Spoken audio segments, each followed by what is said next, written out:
मसीह खुदावंद के जिंदा जलाली बाबरकत नाम में आप सबको मेरा सलाम। आज की वीडियो पे बात करने से पहले आप इस क्लिप को जरूर देखिएगा।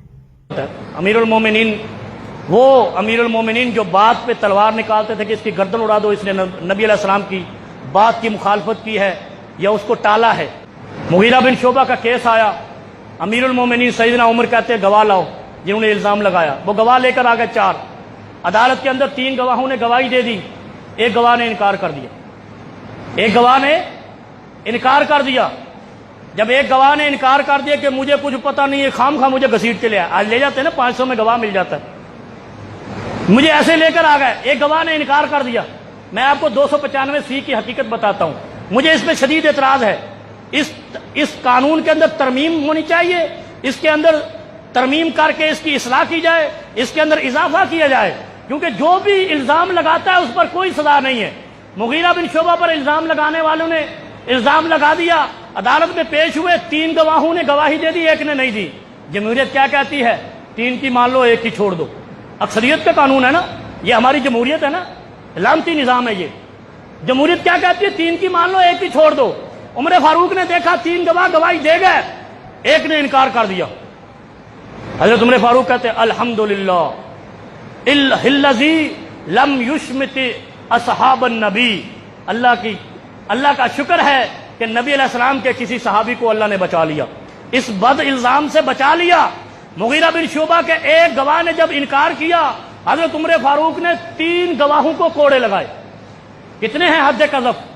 80 कोड़े लगाए। उन 3 गवाहों को जमहूरियत का ख्याल नहीं रखा, 3 गवाहों को कोड़े लगा दिए एक गवाह के इनकार की वजह से। यहां है हमारे कानून में 295C में, यहां ठेले वाला, ठिये वाला, रेड़ी वाला, गधा गाड़ी वाला, मोची की दुकान वाला उठ के किसी शेखुल हदीस को कह देता है इसने गुस्ताखी की है, और उसके बाद उस पर हल्ला बोल दिया जाता है, उसको मार दिया जाता है, या उसको अधमोआ कर दिया जाता है, या शहीद कर दिया जाता है। उसके बाद 3 साल 10 साल केस चलता है, पता चला बंदा बरी हो गया, जिसने इल्जाम लगाया वो भी अयाशी कर रहा है, वो भी अयाशी कर रहा है। अगर इल्जाम लगाने वाला झूठा इल्जाम लगाए, शरीयत मोहम्मदिया कहती है 80 कोड़े लगाए जाए। आज के दौर में उसको 8 साल कैद होनी चाहिए। इस 295C के अंदर गलत इल्जाम लगाने वाला, वो मौलवी हो, वो नाई हो, वो मोची हो, वो ठेले वाला हो, और ये फैसला करना पड़ेगा कि इल्जाम लगाना किसका काबिले एतमाद है, किसका नहीं है। हम हर किसी को इख्तियार दिए बैठे हैं।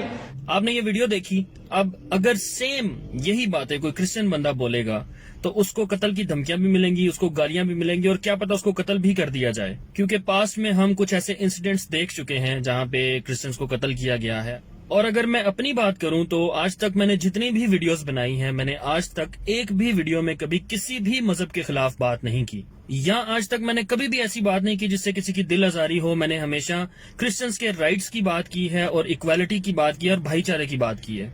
लेकिन उसके बावजूद मेरी वीडियोस के नीचे कमेंट्स में मुझे गालियां भी मिलती हैं, मुझे कत्ल की धमकियां भी मिलती हैं, और मेरी वीडियोस के नीचे आप बहुत से कमेंट्स ऐसे पढ़ेंगे जिनको पढ़ के ऐसा लगता है जैसे मुझे कभी भी किसी भी टाइम किसी भी जगह पे कत्ल कर दिया जाएगा। तो इस वीडियो में इन मौलवी साहब ने जो कुछ भी बोला है, मैं उसके अंदर एक भी लफ्ज अपनी तरफ से ऐड नहीं करूंगा, या उसके अंदर से एक भी लफ्ज कम नहीं करूंगा।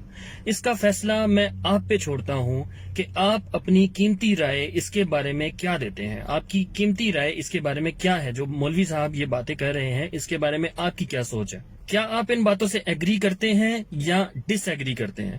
और अगर आप डिसएग्री भी करते हैं तो मुझे पता है कि मौलवी साहब सेफ हैं, उनको कोई कत्ल की धमकियां देने या उनको कोई जान का खतरा नहीं है, क्योंकि हम पास्ट में ऐसे बहुत से इंसिडेंट्स देख चुके हैं जहां पे जब भी ये रिवेल होता है कि जो ब्लास्फेमी है वो मौलवी साहब की तरफ से की गई है, या किसी जो मजहबी बंदा है उसकी तरफ से की गई है, या शायद एक नॉर्मल मुस्लिम भी अगर ऐसे कुछ करता है तो उसके अगेंस्ट भी कोई प्रोटेस्ट नहीं किए जाते, कोई भी उसको कत्ल करने की धमकियां नहीं दी जाती। ऐसे भी इंसिडेंट सामने आए हैं जिनमें बकायदा कोर्ट की तरफ से ये प्रूव हो गया है केस चलने के बाद कुछ मौलवी साहिबान के बारे में कि इन्होंने ब्लास्फेमी की है, उसके बाद भी उनकी बेल हो गई है और वो आज आजादी के साथ जिंदगी गुजार रहे हैं। और अगर कुछ लोग नीचे आके कमेंट में ये कहेंगे कि ऐसा कुछ नहीं हुआ कभी भी, तो मैं उनकी याददाश्त थोड़ी सी एक्टिव कराना चाहूंगा कि एक केस हुआ था, रिमशा मसीह नाम की एक बच्ची थी, اس پہ جھوٹا الزام لگا تھا بلاسفیمی کا، اور بہت سے لوگ آ گئے تھے ان کے پورے گھر کو جلانے کے لیے اور ان کو قتل کرنے کے لیے، اس بچی کے پورے گھر والوں کو. 11 یا 12 سال کی بچی تھی وہ، اور وہ شاید مینٹلی سک بھی تھی بچی. تو اس بچی پہ الزام یہ لگا تھا کہ اس نے ہولی بک جو ہے اس کے کچھ پیجز جلائے ہیں. اس کے بعد ان کو بڑی مشکل سے ان کی جان بچائی تھی. لوکل پولیس نے وہاں آ کے ان کو جو ہے وہ حراست میں لے لیا تھا، اور اس کے بعد ان کا ایک فری ٹرائل شروع ہو گیا تھا. اس بچی کو کورٹ میں جو ہے اس کا ایک عدالت میں کیس شروع ہو گیا تھا، جس سے پتہ چلے کہ اس نے واقعی ایسا کیا یا نہیں کیا. رمضان کا آخری عشرہ چل رہا تھا، اور مسجد میں، وہاں کی جو لوکل مسجد تھی، وہاں پہ بہت زیادہ لوگ اعتکاف پہ بیٹھے ہوئے تھے. تو وہ جو پیجز بچی نے جلائے تھے ان کو ایویڈنس کے طور پہ جو پہلے وہ جو پیجز تھے ان کو پکڑ کے وہاں کی لوکل مسجد میں لے جایا گیا، اور تاکہ وہ جو ہے ایویڈنسز سنبھال لیے جائیں وہاں پہ. اور جیسے ہی عید پہ اعتکاف سے لوگ اٹھے، ان میں سے ایک صاحب نے جا کے عدالت میں یہ بیان دیا کہ میں نے خود اپنی آنکھوں سے امام مسجد صاحب کو ہولی بک کے پیجز جلا کے ایویڈنس میں شامل کرتے ہوئے دیکھا ہے. اس بیان کے بعد عدالت کو یہ پتہ چل گیا کہ یہ بیسیکلی رمشا مسیح جو ہے یہ گنہگار نہیں ہے، اور جو امام مسجد تھے وہاں کے ان کو حراست میں لیا گیا اور ان کو گلٹی پروف کیا گیا. لیکن کیا ہمارے یہاں جو پاکستان کے مسلمز ہیں، کیا کبھی کسی نے ڈیمانڈ کیا کہ ان کا سر تن سے جدا ہونا چاہیے یا ایسے ویسے کچھ بھی؟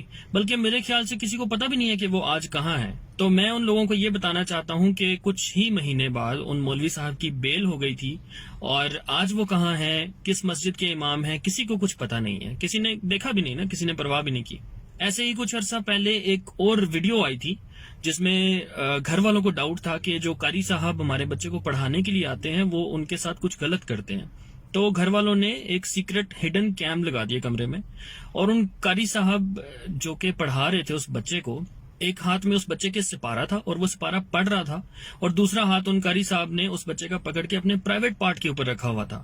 یہ صرف اور صرف چائلڈ ابیوز نہیں تھا، ایک بچے کے ساتھ زیادتی نہیں ہو رہی تھی، بلکہ یہاں پہ بلاسفیمی بھی ہو رہی تھی. ہولی بک اس بچے کے ہاتھ میں ہے اور وہ پڑھ رہا ہے، اور ساتھ میں مولوی صاحب اس سے یہ کام کروا رہے ہیں. تو بیسیکلی یہ ایک بلاسفیمی تھی. لیکن کیا کسی نے اس کے بارے میں سوچا؟ کیا کسی نے اس کے بارے میں آواز اٹھائی؟ کیا کسی نے پروٹیسٹ کیا؟ کیا کسی کو پرواہ ہے کہ وہ مولوی صاحب آج کہاں ہیں؟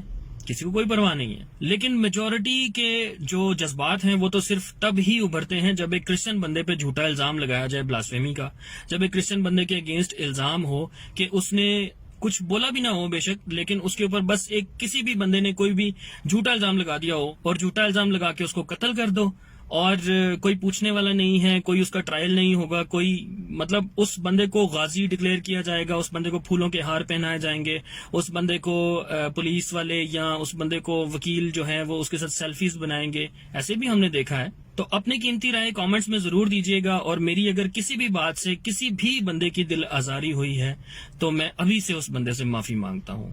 خداوند آپ کو برکت دے.